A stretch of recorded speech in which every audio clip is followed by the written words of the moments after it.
ضلع दादो के कच्चे के इलाकों में दरियाए सिंध में पानी की सतह में मुसलसल इजाफा होने के बाइस सूरत-ए-हाल तशवीशनाक होती जा रही है। यूसी सयाल के 20 से जायद देहात को मिलाने वाला सयाल रोड ज़ेरे आब आ जाने से सैकड़ों देहात का शहरों से ज़मीनी राब्ता मुनक़ते हो गया है। इसी तरह यूसी मुंदर के 30 से ज़्यादा देहात को मिलाने वाला मुंदर रोड भी पानी में डूब चुका है। मुतासरीन ने शिकायत की है कि इंतज़ामिया की जानिब से आर्जी कैंप, टेंट, राशन और कश्तियाँ फराहम करने के दावे किए जा रहे हैं, मगर अमली तौर पर उन्हें कोई सहूलत मुयस्सर नहीं। मुतासरीन के मुताबिक न टेंट सिटी कायम किया गया है और न ही रेस्क्यू के लिए कश्तियों की फराहमी की जा रही है। इंतज़ामिया के मुताबिक ज़िला दादो की 12 यूनियन काउंसिलों की 50,000 से जायद आबादी मुतासिर हुई है।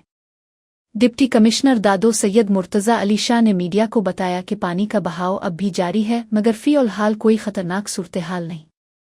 उन्होंने बताया कि मुमकिना ख़तरे से निपटने के लिए ज़िला भर के स्कूलों में 139 आर्जी रिलीफ कैंप कायम किए गए हैं। मुतासरीन की महफूज मकामात पर मुंतकली के लिए 18 कश्तियाँ फराहम की गई है, जिनमें 12 दादो और 6 मीहर ताल्लुका के लिए मुख्तस है, जबकि 8 हेल्थ कैंपों में इलाज की सहूलत भी फराहम की जा रही है।